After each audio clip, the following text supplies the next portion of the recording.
대한민국의 20대 대통령을 뽑는 선거가 채 3주도 남지 않았습니다. 오미크론이 확산하고 지지율이 초박빙인 상황에서 이 선거 열기는 갈수록 뜨거워지고 있지만 정작 충청권에서는 지역의 주요 현안들이 외면받는다는 충청 홀대론이 불거지기도 하는데요.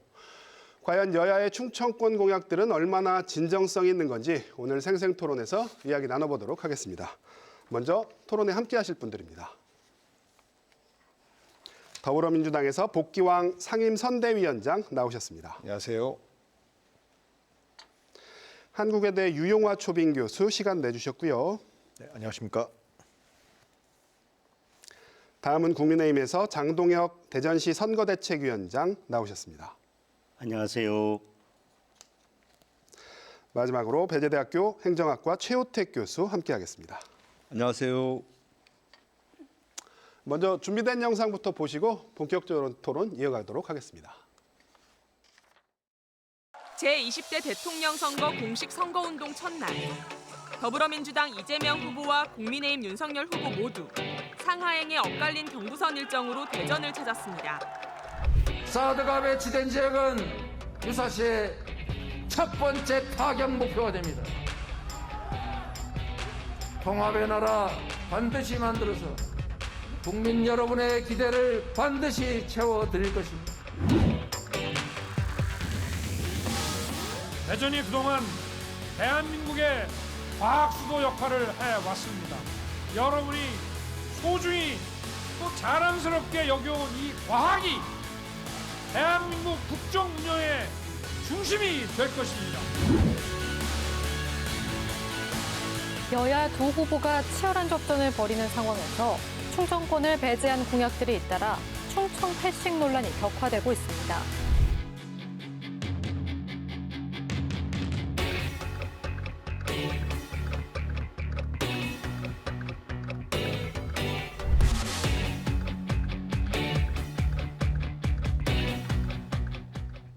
네, 이번 주부터 공식 선거운동이 시작이 됐습니다. 선거운동 첫날부터 이재명, 윤석열 두 후보 모두 대전을 찾아서 충청도 민심을 공략하기 시작했는데요. 사실 이게 팬데믹 상황이라서 여야 모두 조심스러운 면이 많은 것 같습니다. 먼저 우리 복 위원장님께 좀 여쭤볼게요. 네. 공식 선거운동 들어갔는데 뭐 많이 바쁘시기도 할 것 같습니다. 예, 요즘 지금 선거판 어떻게 보십니까? 예, 우리가 지난 5년 전 초유의 사태, 탄핵이라고 하는 사태를 겪고 그리고 나서 문재인 정부가 이제 임기를 마무리하는 시점을 앞두고 네. 새로운 5년을 만들어갈 대통령을 결정해야 될 시기가 눈앞에 다가와 있습니다. 네. 지금 코로나로 인해서 우리 국민 여러분 또 소상공인들, 우리 학생들까지 얼마나 힘들겠습니까? 이 코로나의 위기를 극복해야 되는 과제가 다음 대통령 어깨에 달려 있습니다. 그리고 전체적으로 기후 위기를 비롯해서 산업 대전환기에 어떤 유능한 후보가 대한민국의 방향키를 잡느냐에 따라서 대한민국이 전 세계 질서 속에서 경제 10대 대국 안에 들었지만 5대 대국 강국으로 갈 수 있느냐 없느냐 이런 결정을 내리는 그런 중차대한 임무가 다음 대통령에게 달려 있습니다. 네. 이러한 대한민국의 과제 속에서 우리 충청권은 그동안 중심을 지켜왔고 충청권의 판단이 대한민국의 미래를 결정했다라고 저는 생각합니다. 뭐 여러 가지 크고 작은 일들도 있었습니다. 안철수 후보의 선거운동원들께서 사고로 유명을 달리하시고 우리 지역 천안에서 그 장례 절차가 진행되고 있는데 네. 고인의 명복을 빌고 가족분들의 위로를 드리고 속히 털고 일어나셔서 다시 선거운동을 하시기를 바라면서 이 선거운동 기간 전체가 우리 국민들에게 눈살을 찌푸려뜨리게 하는 것이 아니고 희망과 좀 미래를 생각하게 하는 그런 과정이 되기를 빌고 저희들도 그렇게 열심히 하겠습니다. 감사합니다. 서두부터 이 유능한 대통령에다가 살짝 방점을 찍으셨습니다. 사실이니까요. 예, 우리 유 교수님, 예, 어떻게 보십니까? 저는 좀 제가 보는 시각에서 말씀드리고요. 네, 네. 이 15일부터 선거 유세전이 시작되면서 굉장히 양측의 진영이 특히 양 후보가 아주 격해지는 것 같습니다. 날이 서버렸죠. 예, 상대방에 대한 hir난과 비난이 이루어지고 네, 이재명 후보 같은 경우도 마찬가지로 이제 그 부인 김건희 씨에 대한 주술 문제, 네. 그리고 이제 윤석열 후보가 사법 공약으로 발표한 검찰 문제, 검찰 공화국, 검찰 독재, 이런 얘기를 상당히 얘기하고 있고요. 근데 제가 봤을 때는 윤석열 후보가 좀 더 상당히 나가는 것 같아요. 어제 특히 유세를 보면은 네네. 문재인 정부를 적폐수사하겠다. 그리고 이제 정치 보복이다. 히틀러, 무솔리니, 파시즘. 그리고 민주당 여기 계십니다만 민주당이 뭐 암에 걸렸다. 상당히 그리고 마스크도 안 쓰고 지금 유세하고 있잖아요. 네. 그것도 상당히 선동적인 거라고 보여지는데 그러니까 정권 교체에 국민들이 바라고 있는 그런 변화, 거기에 욕망에 또 코로나19에 대한 불만 이런 부분들을 결합시켜서 상당히 그 보복적 그런 그 대중 선동적 언어와 이런 걸 하고 있지 않느냐 저는 그렇게 네. 생각합니다. 반면에 민주당은 너무 점잖게 하는 측면이 없지 않아 있고요. 이재명 후보 같은 경우는 국민 통합을 얘기하고 그리고 이제 연립정부, 공동정부 이렇게 얘기하고 있는데 뭔가 하여튼 대선이 국민들이 판단을 하겠습니다만 3월 9일 날 이후에 우리 사회가 어떻게 갈지, 과거로 돌아갈지, 정말 미래로 나아갈지 상당히 중요한 역사적 분기점이 될 거라고 저는 생각합니다. 네. 거기에 동의하실 수 없는 우리 장 위원장님 예, 말씀해 주시죠. 예. 방송 시작하기 전에 예. 오늘 토론회는 재밌게 하자고 말씀하셨는데 처음부터 세게 훅 들어오셨어요. 먼저 안철수 후보의 선거 운동을 돕던 분들이 네. 황망하게 유명을 달리하신 부분에 대해서 깊은 안타까움을 표시하고요. 유족들에게 조의를 표합니다. 그리고 고인들의 명복을 빌겠습니다. 윤석열 후보의 대전 충청에 대한 마음은 한결같습니다. 네. 그래서 선거 운동 첫날 첫 유세 장소로 대전을 선택한 것도 그런 마음의 표현이 아닐까 생각을 합니다. 충청의 아들로서 충청의 희망을 넘어 대한민국의 내일을 책임질 준비가 되었습니다. 윤석열 후보는 국민들이 대통령 후보로 불렀습니다. 공정과 정의를 바로 세워서 나라다운 나라를 만들어달라는 역사적 소명 앞에 국민들이 윤석열 후보를 불러냈습니다. 윤석열 후보는 정치를 시작하면서부터 그 시대적 소명에 대한 무게감을 한시도 잊은 적이 없고요. 그러한 국민들의 열망을 단 한시도 잊은 적이 없습니다. 정권 교체를 원하는 국민들의 뜨거운 열망을 안고 선거운동 기간이 끝나는 그날까지 묵묵하게 대한민국의 미래를 위해서 나라다운 나라를 위해서 뚜벅뚜벅 걸어가리라고 믿습니다. 네. 오늘 토론 재밌어질 것 같다는 생각이 확 듭니다. 예, 최 교수님 어떻게 보세요? 먼저 예.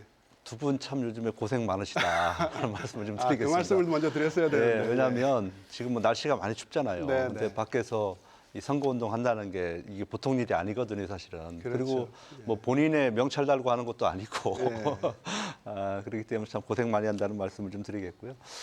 이번 선거는 역대 대선에서 찾아볼 수 없는 아주 초박빙 그런 이제 선거인 것 같아요. 네. 여론조사 결과들을 보면 대부분 이제 오차 범위 내에서 이제 접전을 벌이고 있는데 그러나 이제 여론조사도 일정한 사실 이제 우리가 그것이 뭐 꼭 결과와 직결된다는 것보다는 지금 상황에서는 이제 패턴을 우리가 이제 분석을 하는 거 아니겠습니까? 그래서 어느 후보가 단 1%라도 유리하게 이렇게 지금 가고 있는 것인지 네. 또 그런 혼전들이 계속되는 것인지 이런 것들을 우리가 이제 파악을 할 수 있는데 지금 나오는 추세를 보면은 아무래도 조금 그 여당보다는 야당 쪽이 좀 패턴상으로 보면 좀 유리할 텐데 그러나 저는 이것이 뭐 끝까지 이렇게 가리라고 저는 생각하지 않습니다. 왜냐하면 우리 앞에 놓여 있는 그 여러 가지 그 변수들이 있는 거거든요. 네. 그 중에 하나가 이제 아까 두 분 말씀하신 대로 이제 안철수 후보와 윤석열 후보의 이제 단일화 문제가 있을 것 같고요.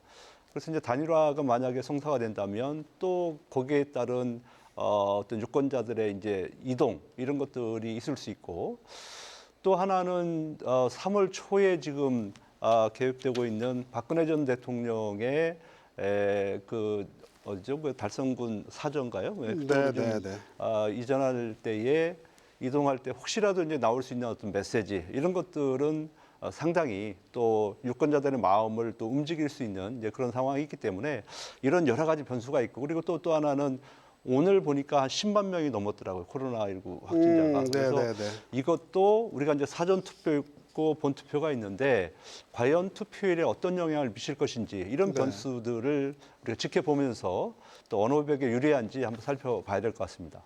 남은 변수들을 싹 다 정리를 해주셨는데 저희가 우선 충청권 얘기부터 좀 먼저 해보도록 하겠습니다. 충청의 사위하고 충청의 아들이 맞붙었습니다. 먼저 후보열로 저희가 좀 충청권 우리 지역 공약부터 좀 정리를 해볼게요. 이 부분은 우리 보 위원장님하고 장 위원장님이 해주셨으면 좋겠는데요. 우리 이재명 후보 공약부터 좀 먼저 핵심적인 내용들부터 좀 정리를 해주시죠. 예, 충청권에 대한 이재명 후보의 관심은 충청권에서 지면 선거 진다라고 생각하고 있습니다. 그러하기 때문에 선거 첫날 대전을 들려서 인사를 드렸던 것이고 네. 먼저 우리 충청권의 상징인 행정수도 우리 염원 아니었습니까? 세종시를 행정수도로 만들겠다라는 것이 첫 번째 공약입니다. 노무현 대통령께서 시작한 행정수도의 꿈 이것을 이재명 대통령이 되면 반드시 행정수도로 개헌을 통해서 명문화시키겠다라는 것이 첫 번째 공약이고요. 지난 9월 국회에서 행정수도 특별법을 행복도시 특별법을 바꾸는 과정에서 제가 박병석 국회의장의 비서실장으로서 정말 열심히 노력했었는데 다행히 충청권의 여야 의원들은 모두 다 열심히 하셨는데 사실 현재 국민의힘에서 많은 분들이 동의를 안 하시고 그리고 실질적으로 많은 분들이 또 반대표도 던지셨어요. 그것을 극복해 나가야 되는 과제가 있는데 세종시를 행정 수도로 만들기 위해서는 반드시 저희 이재명 후보가 대통령이 되어서 민주당이 이것을 밀어붙일 때 가능하지 않겠느냐라는 생각을 가지고 있고 그밖에 그 행정 수도의 면모를 갖추기 위한 여러 가지 뭐 스마트 도시라든지 또 광역 철도망이라든지 이러한 그 6가지 대표 공약을 말씀드리고 있고요. 그다음에 이곳 대전 같은 경우는 과학 도시 아니겠습니까? 과학 도시의 면모에 맞게 우리 대덕 특구를 재도약하게끔 만들겠다라는 것이 첫 번째 공약입니다. 바이오 파운드리 플랫폼 구축이라든지 그리고 방위산업의 전략화 기지라든지 그리고 광역 교통망의 중심지로서 충청권 광역교통망의 핵심으로서 이렇게 만든다든지 그리고 아마 뭐 공통 공약입니다만 대전 현충원을 활용해서 호국 보훈 파크를 조성한다든지 이런 것들이 이제 대표적인 공약이고요. 또 하나 여야가 공통적으로 갖고 있는 것이 호남선 경부선으로 갈라져 있는 그 철도를 지하화시켜서 이 지상을 주택과 공원으로 해서 시민들에게 돌려드리고 그 분절되어 있는 도시들을 묻겠다라는 것들도 제가 보니까 뭐 야당도 공약이 돼 있던데 저희 그 대전의 대표적인 민생 공약으로서 이 부분이 이제 포함되어 있다라는 말씀드리고요. 충남은 탕정에 있는 디스플레이가 세계 가장 큰 규모의 디스플레이 단지입니다. 그래서 디스플레이 관련된 소부장, 소재 부품, 장비 산업들이 특화될 수 있도록 하는 이런 지원을 하겠다라는 것이 산업적으로 첫 번째이고 첨단 산업 벨트를 우리 충남에 위치해 놓도록 하겠다라는 것이 이제 대표 공약입니다. 그리고 충남 쪽에 의과대학이 제대로 만들어지지 않아서 우리 충청 쪽에 의과대학을 만들겠다라는 것이 하나야 매우 구체적이고 눈에 띄는 공약이기도 하고요. 또 금강 지역이 정말로 친환경적이고 우리 시민들의 어떤 생태 공간으로서 작용돼야 되는데 아직은 그것이 좀 부족해서 금강을 국가 정원으로 만들겠다라는 공약이 좀 눈에 띄는 공약인 것 같습니다. 그래서 첨단 산업벨트로서의 충남의 역할 그리고 4차 산업혁명 특별시로서의 대전의 역할 속에서 대덕특구 그리고 행정수도라는 것을 명문화시켜서 노무현으로 시작된 세종시 그 행정수도의 완성을 이재명 대통령이 하겠습니다라는 약속을 드리고 있고요.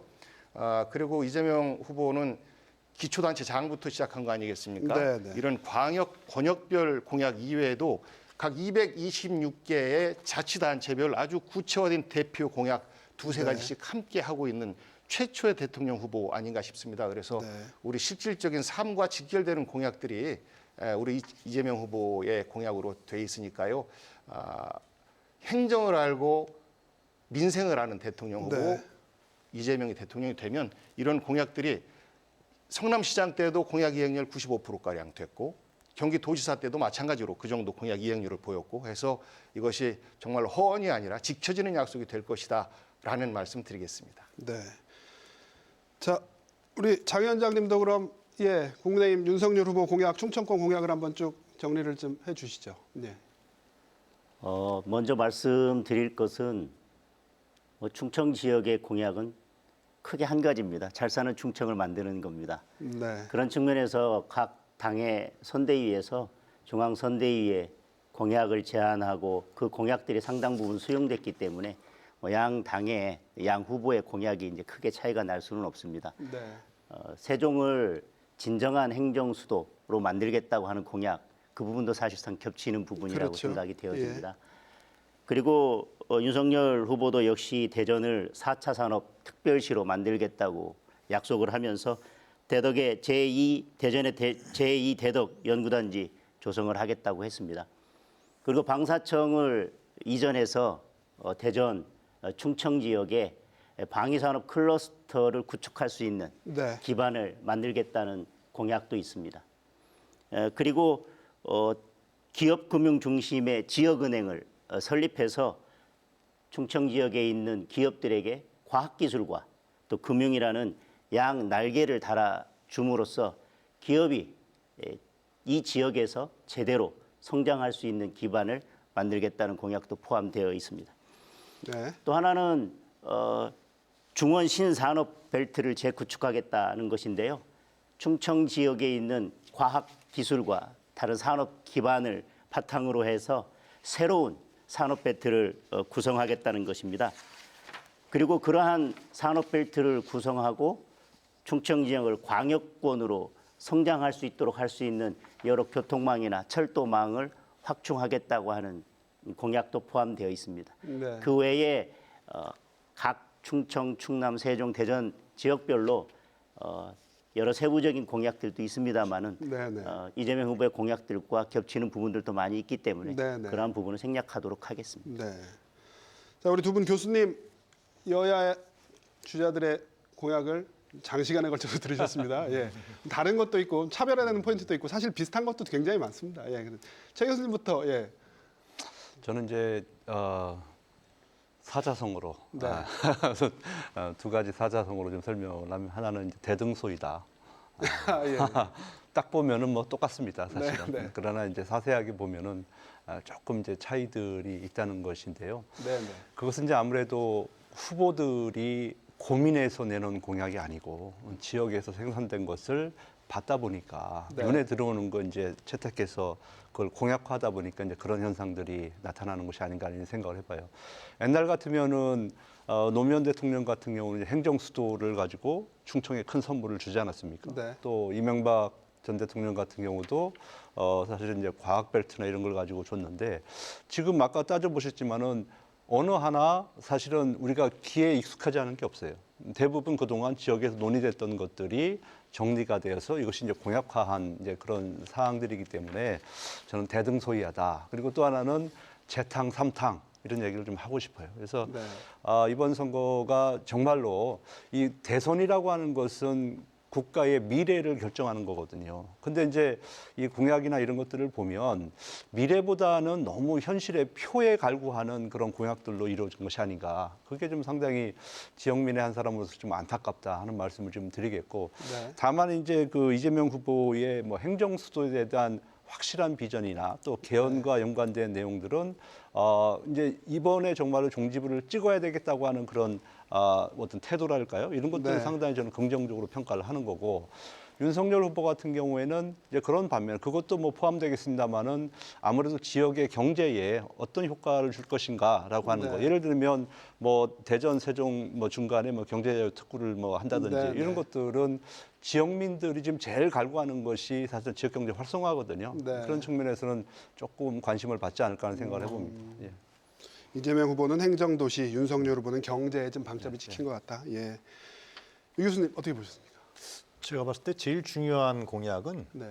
그 행정수도 이전입니다. 네. 제가 봤을 때 충청권이 발전하기 위해서는 역시나 행정수도. 예, 제대로 와야 되는 거거든요. 근데 네. 지난번에 이제 그 대법원에서 관습법이라는 그 핑계를 대면서 안 된다고 했던 거 아닙니까? 네. 그러면 사실상 충청권이 발전할 수 있는 호기를 놓친 거였거든요. 네. 어느 후보가 뭐 저 다 개헌하겠다고 얘기를 하는데 진짜 진정성 있게 하느냐라는 측면들. 그리고 개헌이라는 것은 이 행정수도 이전뿐만이 아니라 거의 명문화시키겠다는 거죠. 그뿐만 아니라 지금 이재명 후보가 좀 더 진전돼서 구체적으로 전 얘기했다고 생각하는데요. 개헌 문제에 대해서 4년 중임제를 하겠다. 자기 임기 내에 하겠다. 자기는 한번 뭐 거의 도전하는 것이 아니다. 임기도 축소시킬 수 있다. 그리고 국무총리를 권력 분점이 이제 워낙 대통령 권력이 지금 강하고 집중돼 있으니까요. 국무총리를 국회 추천받아서 권력을 분점시키겠다. 네.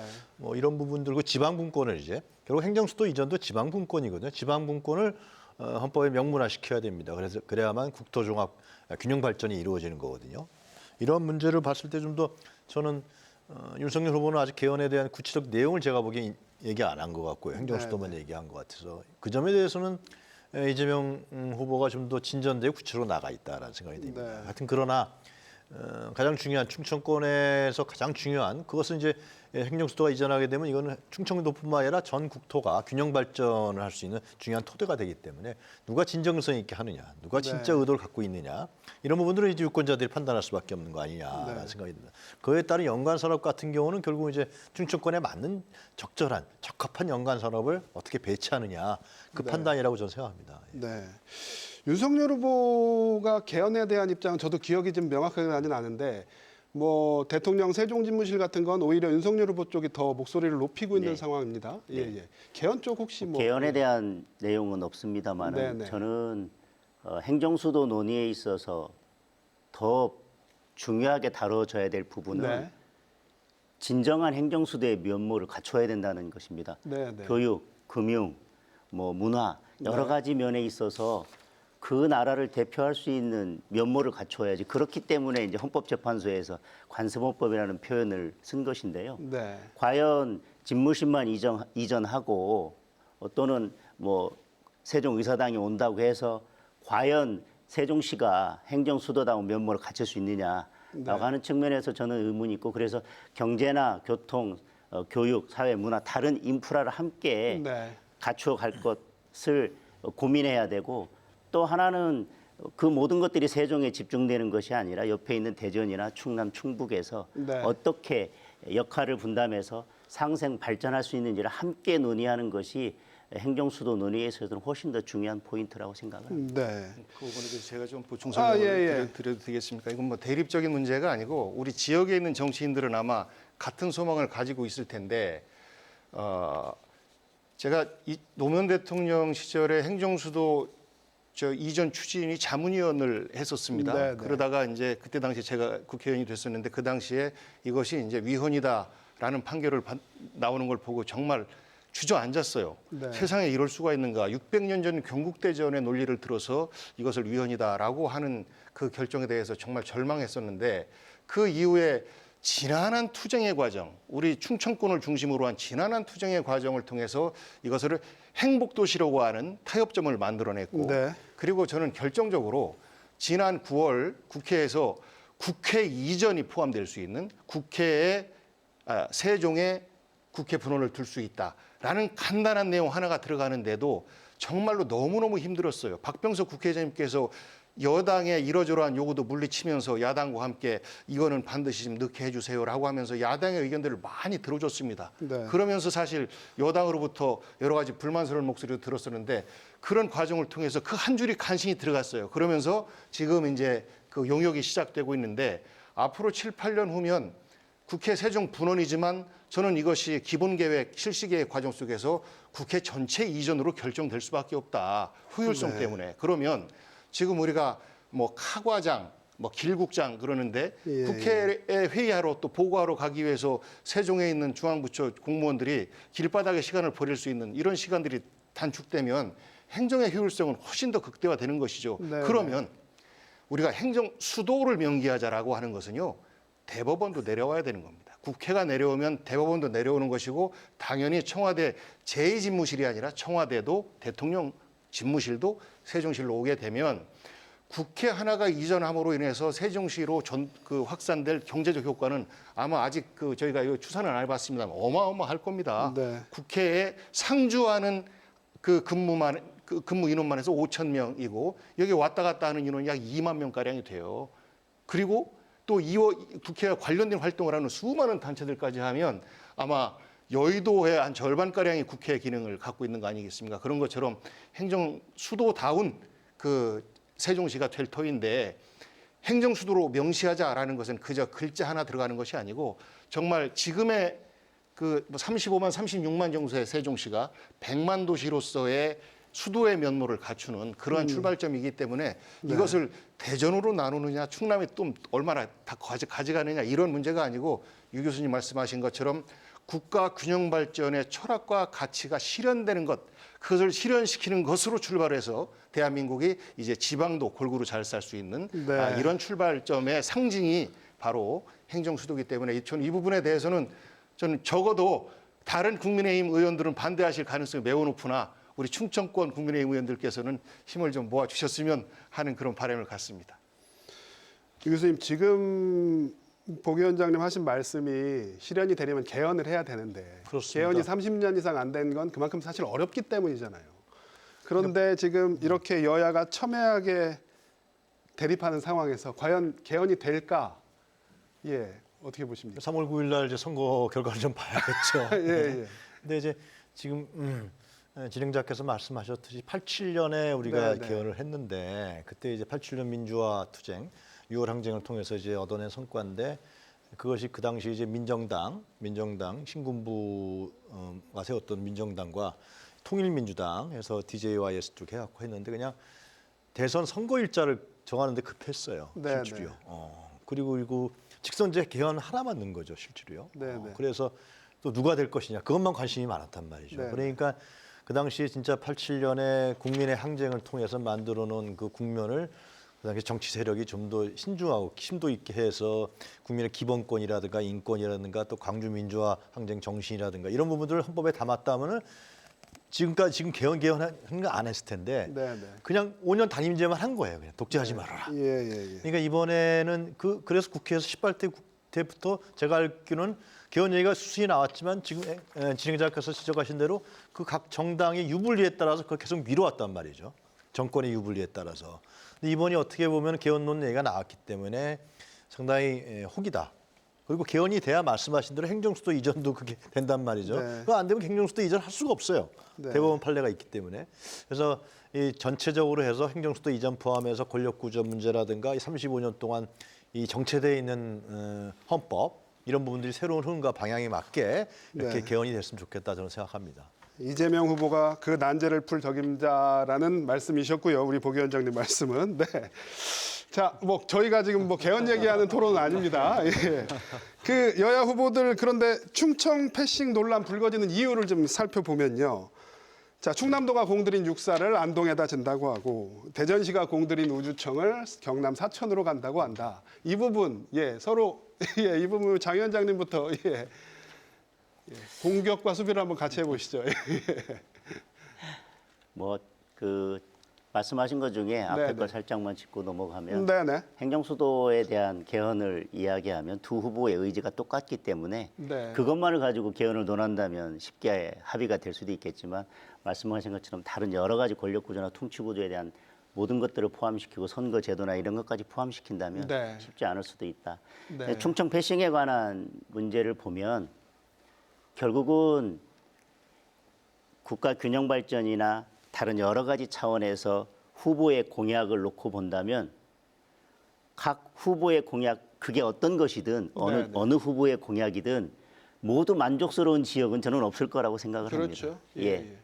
그래서 충청 지역 또 대전 지역을 어떻게 생각하고 어떻게 발전시킬지에 대한 전체적인 공약을 놓고 네. 그것이 만족스러우냐 아니냐를 따져야 되는 거지 그중에 하나가 빠져 있기 때문에 그냥 우리가 원했던 것이 네. 빠져나갔기 때문에 이것은 충청 패싱이다 이렇게 이야기하는 것은 조금 네. 좀 옳지 않다고 생각을 합니다. 네. 네, 그런 의미에서 지금 뭐 우주항공청 또는 항공우주청하고 이제 육사의 네, 네. 문제가 있는데 다만 후보가 왜 그것이 충청에서도 뭐 아니면 또 대전에서도 그런 기관들을 원했지만 네. 그것이 왜 다른 지역으로 갈 수밖에 없었는지에 대한 설명과 설득이 필요한데 네, 네. 그런 부분이 충청인들로서는 좀 설득이 부족하고 납득하기 어렵기 때문에 네. 지금 충청 패싱에 대한 이야기가 나오고 있는 게 아닌가 네. 그렇게 생각합니다. 최 교수님, 사실 이번 대선 놓고 보면 그런 어떤 지역의 선물성 공약, 선심성 공약, 뭐를 유치하겠다, 뭐를 가져오겠다 이런 공약들이 굉장히 많은 것 같아요. 저희 지역뿐만 아니라. 예, 어떻게 보십니까? 예, 먼저 이제 아까 패싱과 관련돼서 먼저 네, 말씀을 좀 드리면 이제 패싱을 하는 이유는 두 가지일 것 같아요. 두 가지 중에 하나. 네. 하나는 충청권이 그동안 이제 우리 나름대로는 캐스팅 보트 역할을 해왔는데요. 네. 근데 외부에서 봤을 때는 네, 그러니까 되는 쪽에 붙는다고 생각을 하면은 패싱할 수 있어요. 네. 어차피 선거는 니네는 네. 여론이 흘러가는 쪽에 마지막에 새를 붙이는 형상이니까 뭐 신경 쓰지 않는다. 그거 아니면 예. 조심하셔야 되는 부분입니다. 아니에요. 이제 그거 아니면 두 번째 왜냐하면 여야가 같은 입장이니까요 지금. 또 하나는 이제 어떤 분은 충청의 아들이라고 그러고요. 네, 어떤 네. 분은 충청의 사이라고 그러니까 네, 네. 혹시 이 충청 지역을 집토끼로 생각을 하는 것이 아닌가. 그러니까 고기에 잡히면은 떡밥을 주지 않잖아요. 고기 잡은 고기에겐 또 밥을 주지 않는다. 그렇죠. 아니면 제가 볼 때는 그 둘 중에 하나일 것 같아요. 그래서 예. 그렇지만 중요한 것은 제가 이제 말씀드리는 것은 뭐냐면 우리가 캐스팅 보트 역할은 분명히 하는 것 같아요. 그러니까 네. 민주화 이후에 모든 선거에서 우리가 결정한 후보가 당선이 됐고요. 네, 네. 근데 이제 아까 이제 그런 외부에서의 논란을 종지부찍을 수 있는 게 뭐냐면 지난번에 그 이재명 후보가 네. 당내 경선에 있어서 충청권에서 제일 먼저 했는데 거기서 1등 하지 않았습니까? 그랬죠. 그게 결과까지 쭉 나오는 거잖아요. 그러니까 결국에는 우리가 선택을 하니까 네, 네. 이제 그분이 되는 거거든요. 이제 그런 차원에서 보면 후보들이 아직 시간이 좀 남아 있기 때문에 충청권의 좀 공약을 네. 좀 공을 좀 드릴 필요가 있겠다. 네. 이제 그런 말씀을 먼저 좀 드리겠습니다. 충청도 지분을 좀 챙겨야 되겠네요. 예. 같은 질문 우리 보 위원장께도 드리겠습니다. 예, 이재명 후보 공약 그리고 윤석열 후보 공약, 뭐 우주청하고 육사 관련해서요. 예, 뭐 전체 공약으로 볼 때 뭐 이보다 더 좋은 공약을 내놓기는 어렵다. 아마 장 위원장도 마찬가지실 것 같은데 사실 네. 총망라되긴 한 것 같습니다. 저희가 작년 초에 대전 혁신도시 지정 문제 그리고 네. 충남의 내포신도시 혁신도시 지정 문제가 예, 예. 정말로 큰 과제였었는데 그때 이제 제가 실무적으로 같이 청와대와 조율도 하고 부처하고도 조율도 하고 했었어요.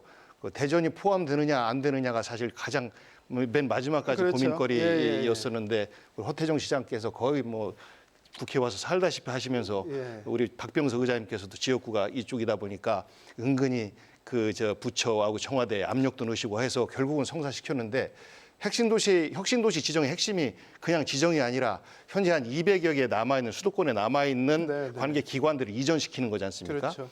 이것을 아직까지 발표하지 못하는 가장 큰 이유가 저 지역으로는 저게 갔어, 저게 더 큰데 우리는 상대적으로 작은 게 왔어 이러면서 사실 이게 이제 정치적 갈등 요인이 되다 보니 네, 네. 혁신도시 그 자체는 지방의 염원이지만 이 성과를 나누는 과정에 있어서는 또 각각의 이해관계가 갈라지는 겁니다. 그렇죠. 저는 육사와 우주청 문제도 마찬가지라고 보는데 네. 우주청 문제는 현재 이제 우리가 그 우주 항공 산업이 미래 산업으로서의 우리 대한민국의 새로운 먹거리 창출에 굉장히 중요한 거기 때문에 청으로서의 성격이 필요하다라고 하는 거 아니겠습니까? 따로 거의 뭐 완성적으로 그 자체 발사 성공까지도 갔었고 네, 네. 뭐 다음번에는 성공할 것이라고 보는데 그것을 어디다 두느냐 이건 굉장히 중요하고 관련된 산업과도 연관돼 있는 건데 이제 이 부분에 대해서도 대전이 사실 대덕특구가 있고 여기에 클러스터를 만들어야 되는데 여기에 있어야 되는 거 아니냐라는 대전 시민들의 염원과 주장 저는 뭐 매우 타당하다고 생각합니다. 그리고 또 계룡이 우리가 국방대학원도 이제 국방대학원도 입지돼 있고 그러니까 이쪽으로 육사가 오는 것 또한 뭐 굉장히 근거가 있고 타당한 네, 주장이라고 생각하는데 조금 전에 말씀드렸던 것처럼 각 지역에 이해관계가 있는 겁니다. 경북에서는 경북 나름대로 우리가 먼저 육사 유치전을 먼저 벌였다라고 지금 성명서도 내고 있고 심지어 이제 이재명 후보께서는 경남도지사 시절에 분쟁 지역에 접경 지역에 육사가 가 있어야지라고 하면서 경기도로의 이전 또한 주장하셨단 말이죠. 그래서 이런 것들을 장 위원장님 말씀하신 것처럼 전체 속에서 다소 우리한테 좀 서운할 수는 있지만 어찌할 수 없는 한쪽에서는 좀 서운하다는 얘기 듣더라도 어쩔 수 없는 그런 과정 속에서의 결정이다라는 양해 말씀드리고 최소한 청단위 기관은 대전으로 집적돼야 된다라는 생각을 저희는 가지고 있고 그것이 그 2004년도에 우리 행정수 이전을 하면서 네. 결정된 원칙 중에 하나입니다. 그래서 현재 이전 가능한 부분은 전부 다가 대전으로 와야 된다라고 하면 저는 민주당의 입장은 아직 우주청에 대한 입지에 대해서는 말씀 안 드렸지만 네, 네. 이 원칙에 따라서 하겠습니다라고 하는 말씀은 결국은 대덕특구를 그 국방산업 클러스터화하고 이 중심에 우주청을 만들겠다라는 말씀으로 네. 저는 해석이 되어서 전 이 부분에 대해서는 여야 가리지 않고 누가 대통령이 되어도 힘을 합쳐서 이번에 그 네. 행정수도 행복도시 특별법 우리가 개정해 낸 것처럼 우리 정치권의 과제이고 지역의 과제 아닌가 싶습니다. 네. 이 교수님 뭐 네. 이쪽에서 또 하나 문제가 뭐 제3자의 시각에서 객관적으로 좀 제가 여쭤본다면 이쪽에서 또 하나 문제가 됐던 게 이따 반론 기회 드릴 겁니다. 사드 배치 논란입니다. 윤석열 후보가 사드를 배치하겠다고 했는데 윤석열 후보가 한 얘기는 아니고요. 당 관계자가 뭐 충남 계룡이나 이쪽을 얘기하면서 좀 이쪽에서 논란이 불거졌습니다. 근데 이준석 대표가 와서 충청도에 배치하는 건 전혀 검토하지 않았다 이렇게 수습을 하긴 했거든요. 예. 지난번 TV 토론에서도 이재명 후보가 윤석열 후보에게 사드 어디다 배치할 겁니까? 그러니까 답을 못했어요. 네. 그거는 지난번 성주 때도 그랬고 거기 지역 주민들이 막 들어눕고 해갖고 결국 타협하고 설득해서 하지 않았습니까? 그러니까 윤석열 후보가 사드를 재배치하겠다고 얘기했지만 지금 고민일 거예요. 네. 어디다 배치해야 될지. 그리고 사드 배치가 과연 미국에서 동의할 것인지. 사드라는 것은 고고도 미사일이기 때문에 그것은 중국과 러시아까지 포함되는 중국에 대한 견제용이란 말이죠. 근데 이제 윤석열 후보가 착각하는 거죠. 사드 배치했을 때 왜 사드를 미국이 그렇게 강력하게 우리 정부한테 압력을 넣어서 배치하겠냐. 그건 북한의 문제가 아니라 중국에 대한 대견제용이고 동북아시아에 있어서의 군사 균형 문제였거든요. 그렇기 때문에 윤석열 후보가 이것을 사드 재배치를 북한의 미사일을 막기 위해서 한다. 이건 상당히 잘못된 정보를 입각해서 나온 얘기라고 저는 생각해요. 네. 그래서 사드 재배치 문제는 중국과 관계 또 미국에서 빈센트 브룩스 전 미군 사령관도 배치할 필요 없다. 팩트 체크가 됐잖아요, 실제로. 미국도 굉장히 그 리스크가 큰 거예요. 미중 관계에 있어서요. 그래서 이제 그러한 사드 배치를 왜 했느냐, 왜 할 것이냐라는 문제는 국제 관계에서 미중 간의 문제다. 이렇게 좀 시각을 바꿀 필요가 있다, 윤석열 후보가 하는 생각이 들고 마찬가지로 윤석열 후보가 강하게 주장해서 한 발에 한 100억 정도 된다 그러잖아요. 미국 줄지 안 줄지 모르지만 하여튼 엄청난 돈을 가지고 와갖고 군산복합체 해갖고 사드를 갖고 온다 해도 어디다 배치할 겁니까 진짜. 네. 이 문제가 굉장히 난항을 겪고 있기 때문에 저는 사드 재배치 문제는 그냥 툭 던진 거 아니냐. 그러면서 이제 방공이라든가 북한 변수를 이용하려고 하는 그러한 어떤 생각이 아니었느냐. 그렇게밖에 해석이 안 됩니다. 이 부분은 네. 반론할 지역 공약에 대해서 충청 패싱에 관한 걸 네, 먼저 잠깐 언급하면 저는 지금 나온 공약만으로도 참 좋은 공약들이 많기 때문에 오히려 이것이 항상 충청권에 대한 공약은 선거가 끝나고 나면 헛 약속으로 끝나는 경우가 많았는데 이것이 안 지켜지면 있는 공약이라도 안 지켜지면 그게 충청 패싱이라고 생각을 하고 충청 패싱이 되는 원인 중에 하나가 충청권의 정치력이 부족하다라고 하는 게 늘 지적돼 왔는데 우리 복혜영 위원장이 말씀하신 대로 여야가 그 부분에 대해서 힘을 모았으면 좋겠습니다. 사드 문제에 대해서는 저는 지금 교수님 말씀하신 것처럼 재배치가 필요하냐에 대한 논의는 얼마든지 가능성이 열려 있고 그런 건전한 논의는 충분히 필요하다고 생각합니다. 다만 지금 충청권에서 이 문제를 마치 재배치가 충청권으로 정해진 것처럼 해서 주민들의 지역 감정을 이용해서 불안감을 조성하는 것은 오히려 지역 감정을 이용한 전형적인 프레임 씌우는 게 아니냐라고 생각이 되어져서 그 부분은 선거운동 과정에서 부적절하고 그런 공격은 멈춰야 된다. 그리고 재배치가 될지 안 될지 그리고 그 재배치가 이루어진다면 어느 지역이 가장 적합한지는 군사 전문가나 다른 군 당국에서 국민적 합의를 통해서 차후에 결정해 나갈 문제인데 마치 그것이 이미 충청권으로 정해진 것처럼 이야기하는 것은 적절치는 않다고 생각합니다. 네, 알겠습니다. 저희 지역 얘기는 이 정도로 정리를 하고요. 네거티브 공방 잠깐 좀 짚어보고 가겠습니다. 부끄럽다는 분들 사실 제 주위에도 많이 계시거든요. 이제 청소년들 좀 있으면 유권자 될 텐데 청소년들 볼까봐 뭐 걱정된다라는 유권자들까지 많이 계십니다. 사실 국민들 피로감도 사실 좀 적지 않고요. 최 교수님 생각은 어떠세요? 뭐 선거에서 가장 효과적인 건 사실은 네거티브입니까? 네거티브죠. 단기간에 승부를 예, 볼 수 있는 거. 왜냐하면 이것이 결론이 어떻게 날 줄을 모르고요. 일단은 네. 이제 이슈만 제기하기 때문에 그러는데 아마 그런 것들을 좀 최대한 양쪽에서는 좀 활용을 하는 것이 아닌가 하는 네. 생각을 해보는데 그러나 지금 이제 이 네거티브 선거가 과거 같았으면 사실은 선거에 큰 영향을 줘요. 네. 왜냐하면 한번 얘기를 해놓으면 그게 검증하는데 엄청난 시간이 좀 걸렸거든요. 네. 근데 지금 같은 경우는 아침에 한마디 하면 저녁에는 다른 반격이 또 들어오거든요. 네, 네. 그렇기 때문에 그게 묻혀버려요. 예를 들어서 우리 왜 후보 부인들 저 문제 있지 않습니까? 그런 네, 것들도 한쪽에서 예를 들어서 뭐 판공비가 어떻고 이런 얘기 나오면 이쪽이 또 뭐 주술이 어떻고 또 이런 얘기가 바로 네, 덮어버리는 거거든요. 그래서 지금 네거티브가 나오는데 그게 선거 전략적으로 활용을 한다면 저는 잘못하는 것이다. 왜 잘못하는 거냐면 그것이 그러니까 유권자들을 피곤하게 그러니까 정치에 대한 혐오감만 주는 것이지 네, 네. 어느 쪽으로 표를 이끌어 가기에는 제가 볼 때는 이제는 시대가 네. 바뀌었다 하는 말씀을 좀 드리겠습니다. 그래서 그런 차원에서 보면 저는 2030이 참 중요한 역할을 해야 될 것 같아요. 네. 왜냐하면 기성 정치인들의 한계는 이게 이번 선거가 한계인 것 같아요. 그러니까 최정점인 것 같아요. 더 이상 우리가 선거를 하면서 정말 눈뜨고 볼 수 없는 광경들이 지금 벌어지고 있는 거 아니겠습니까? 그죠? 네. 그렇기 때문에 저는 이번에 새로이 진입하는 정치 초년생들, 이런 분들, 그리고 또 새로 유권자가 된 그런 10대 그 고등학생들, 이런 분들이 정말로 좀 공부도 하고 분석도 하고 해서 목소리를 내서 네. 잘못된 정치를 올바른 정치로 좀 이끌어 갈 수 있도록 따끔한 어떤 그 역할들을 하는 것이 좀 필요하지 않을까 하는 생각을 좀 해봅니다. 이 부분 좀 짧게 여쭤볼게요, 두 분께. 이제 선거운동 직접 하고 계시잖아요. 예, 예. 어떻게 보세요? 이거 진행하다 보니까 옆에 앉으셔서 예, 예.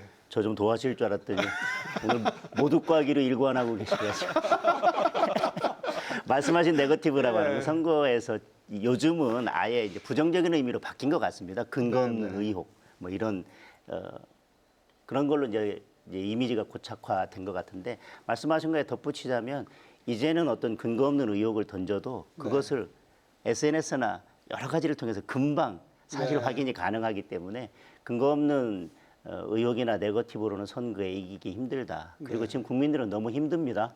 고통 속에 살아가고 계시고 희망을 이야기하고 미래 비전을 이야기하고 이 힘든 상황을 어떻게 바꿔줄 건지 네. 정치는 자꾸 말씀드리자면 우리의 삶을 바꾸는 건데 내가 어떻게 바꿀 건지 미래 비전을 제시하는 것이 선거에서 이기는 방법이라고 생각합니다. 네. 보 위원장님도 짧게 좀 한 말씀 해주시죠. 두 분을 좀 닮으셔야 될 것 같은데 두 분 오늘 아주 그냥 점잖게 토론 좀 너무 힘듭니다. 마음의 상처도 많이 받고요. 예. 제일 우리 네거티브에서 가까이 있었던 것이 이제 윤석열 후보가 KTX 열차간에서 구두바를 의자에 예, 얼마 올려놓고 이것이 이제 자체 공보단에서 예, 예. 나왔던 사진인데 보니까 구두가 있어 그러면서 이제 네티즌들이 공격을 시작하니까 8년 전에 이재명 후보 담배 피던 사진을 식당에서 식당에서요? 담배 피던 사진을 그때는 사실 계도 기간인데 네, 네. 그걸 해서 더한 거 아니냐? 아유 민망해 죽는 줄 알았습니다. 네. 그 뭐 핑계를 댄다고 해서 우리 저 국민들께서 아이고 이 사람들 참 치사하다라고 생각하실 거고 정말 민망해 죽을 뻔했는데 지금부터라도 안 그랬으면 좋겠어요. 네. 토론에서도 이미 저 의혹이 시작된 부분에 대해서는 서로 고소고발 다 해서요 수사가 진행될 겁니다. 누가 대통령이 되든지 간에 낙선자든 당선자든 모두가 다 그 수사를 피할 수가 없는 것이라 네. 저는 지금부터는 그 이야기들 좀 그만했으면 좋겠어요. 지금 이 순간에도 서로 간에 의혹 제기들을 하고 있는데 네. 우리 국민들이 얼마나 힘들겠습니까? 저는 네.